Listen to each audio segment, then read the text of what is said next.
Avec beaucoup de plaisir, je vais travailler sur un titre intitulé Le Blanc. Vous voyez, il y a quelque temps, j'avais déjà parlé, tenant compte de ces faits du côté des Blancs. Les Blancs sont des personnes, savez-vous, que je respecte beaucoup, la façon de réfléchir, la façon de voir des choses, et ainsi de suite. Vous voyez, et vraiment, à un certain moment donné, ce sont aussi des personnes qu'ils aiment tellement la gloire et ils aiment toujours être premiers. Mais il faudrait quand même qu'ils essayent d'être premiers, au moins dans la justice ou encore dans la vérité.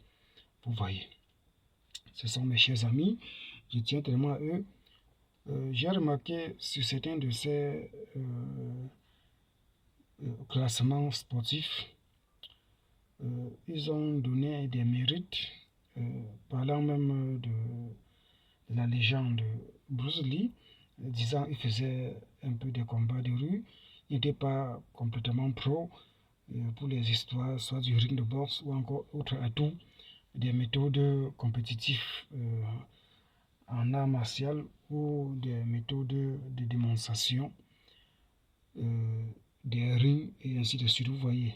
Au point de lui classer soit tantôt en troisième position et les autres comme le Jackie Chan, le Jet Li et d'autres comme en quatrième ou quelque chose comme ça. Vous voyez, en fait, vous de les rassembler en staff et mettre un peu complètement au second plan, en plaçant certains de ces personnes, soit du continent, en fait, du côté des Blancs de toute façon, soit premiers ou encore les premiers et ainsi de suite. Vous voyez, je n'ai pas apprécié ce comportement. Donc, récemment, j'ai vu certains de ces combats de boxe où un noir combattait contre un blanc. Il a complètement dominé le blanc chaque fois, complètement chaque fois. Vous voyez. Mais l'arbitre qui était là pour sonner le gong et décider avant que les juges puissent s'accorder, le vainqueur ne faisait que tourner et tourner et tourner. Et c'est comme ça qu'ils aiment. Parce qu'à la fin de compte, on va entendre, ils vont dire, bon, tel ou tel a gagné, comme c'est de leur côté, par des amalgames de combines, et ainsi de suite, vous voyez. L'homme noir vit certaines des punitions aujourd'hui à cause de l'injustice. Et même jusqu'à présent, parce qu'il veut rester comme un retardé. La paresse, la méchanceté ou les tendances de sorcellerie et autres atouts attachés dans ce sens. Et là, Dieu ne laisse jamais ça impuni. Dieu finit toujours par punir, vous voyez. Bon, le blanc aussi, de son côté, vit aussi certaines des difficultés, mais que évite aussi des choses pour attirer la colère de Dieu. Vous voyez, ils aiment ce genre de choses. Ils aiment ce genre de choses. Ils aiment ce genre de choses. Donc, c'était en quelque sorte pour sensibiliser, toujours comme j'ai l'habitude de le faire chaque fois, et de dévoiler certaines vérités. Et je serai bientôt à la fin. Donc, qu'ils arrêtent avec ces manières-là, de vouloir toujours... Bon, c'est bien d'être toujours premier et devant, mais dans la justice, dans la droiture quand même, vous voyez. Donc, qu'ils essayent de changer, qu'ils essaient de changer. Le socialisme et ainsi de suite nous oblige à faire avec eux, mais dans l'égalité, dans la droiture et dans la droiture. Si ce n'est pas le cas, c'est que ça ne sert à rien. C'est que chacun pourrait bien rester de son côté et de former son staff et de cheminer dans ce sens. Vous voyez, afin d'éviter les abus, comme je l'ai toujours dit. Donc, et tout ça, c'est toujours le cœur qui ne veut pas être humble et simple. Vous voyez. Bon, je vais m'arrêter à ce niveau. Et je dis aussi merci et j'assume ma reconnaissance à Mewe. Il y a longtemps, il avait répondu à ces questions à travers un média sur la légende Kofi Olomide, disant la vérité, à quel point il est fier et surpris Et moi, ça m'a surpris. En une année, le Grand Mopao a rempli Zénith, Olympia et Bercy. Vous voyez. Et il lui témoigne qu'aucun artiste au monde ne l'a fait jusqu'à présent. Aucun artiste au monde ne l'a fait. Que ce soit du côté des Blancs ou ici même en Afrique et un peu de partout dans le monde, aucun artiste ne l'a fait. Mais il dit qu'il est surpris.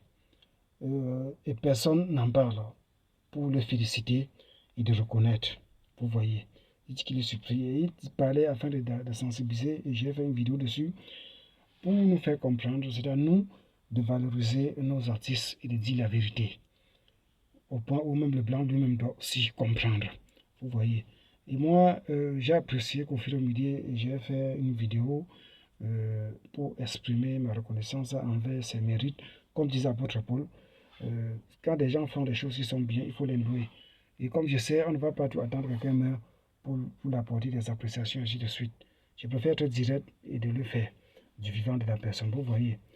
Donc, je donne souvent mon point de vue en tant qu'un homme de Dieu, en tant qu'une personne de Dieu, que ce soit sur des choses urbaines ou profanes, parce que nous vivons encore dans la chair. On peut être chrétien, on peut être homme de Dieu, et nous vivons toujours dans la chair comme les autres individus qui ne sont pas hommes de Dieu, qui ne sont pas encore chrétiens. Et la parole de Dieu nous oblige à être avec ces personnes-là, ou encore de les aimer et de les aimer. Si la parole de Dieu nous amène à aimer au point d'aimer nos ennemis, combien de fois des simples prochains qui ne sont pas en Christ ou qui ne sont pas encore en Christ, ou qui ne sont pas hommes de Dieu ou qui ne sont pas encore hommes de Dieu. Vous voyez, c'est complètement magnifique ce que Jésus avait fait. Il y a quelques années qu'il avait fait ici sur terre, ce qu'il nous a enseigné la voie, nous montrant la voie à suivre et ce que nous sommes en train de faire. Et vraiment, que Dieu soit béni pour cela. Et ainsi, j'exprime ma reconnaissance. Je vais attirer l'attention. Aimer, on peut toujours aimer tous ses ennemis, comme la parole de Dieu a dit, mais ayez l'Esprit de Dieu pour discerner. Si vous avez sur point un ennemi qui a eu à faire des choses au point de déborder les bornes, donc ce que la Bible considère comme blasphème, la Bible ne le dit pas directement, mais c'est moi qui le dis. Elle peut être un blasphème vis-à-vis de vous. Ça a dépassé les bornes. Vous pouvez seulement esquiver soit cette personne ou encore le contact.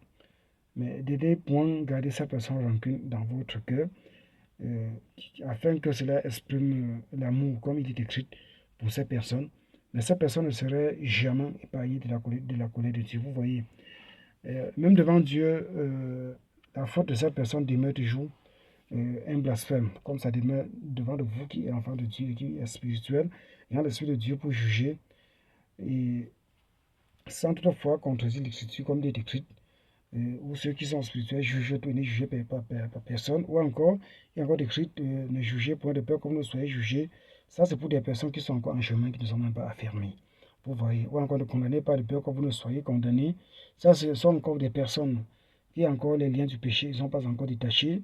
Et Christ les avertit, mais dès que vous êtes rempli de l'Esprit de Dieu, ou vous êtes ancien, vous êtes avancé, peu importe des personnes que vous jugez et que vous condamnez leur situation.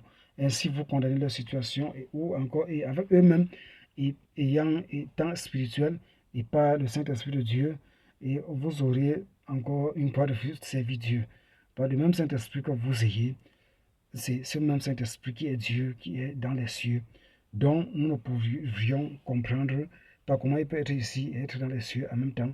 Et dès que vous scellez le sort d'une personne, le sort de cette personne est scellé. Vous voyez, tous ces paramètres de l'écriture sont complètement différents et est sans contradiction. Vous voyez, vous pouvez juger, vous pouvez condamner sans être vous-même condamné.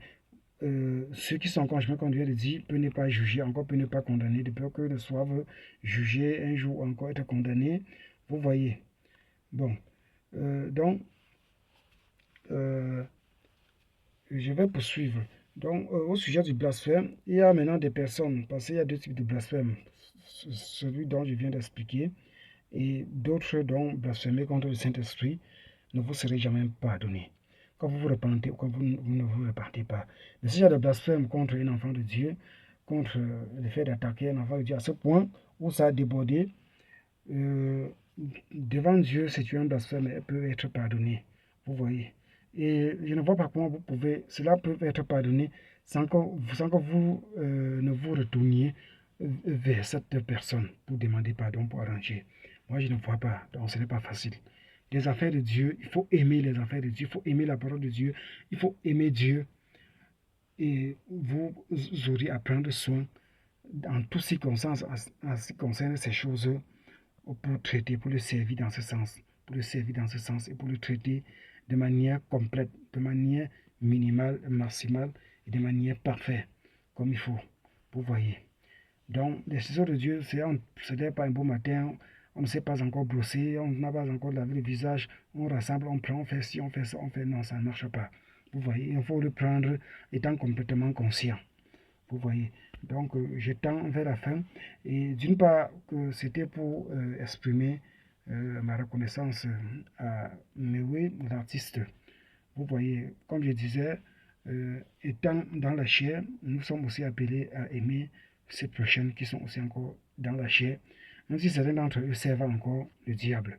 Mais nous espérions qu'ils peuvent revenir dans le Seigneur ou que nos prières, nos souhaits pourraient les aider de disposer la miséricorde, le pardon du Père pour eux, afin qu'ils puissent aussi avoir la vie éternelle l'un de ces jours.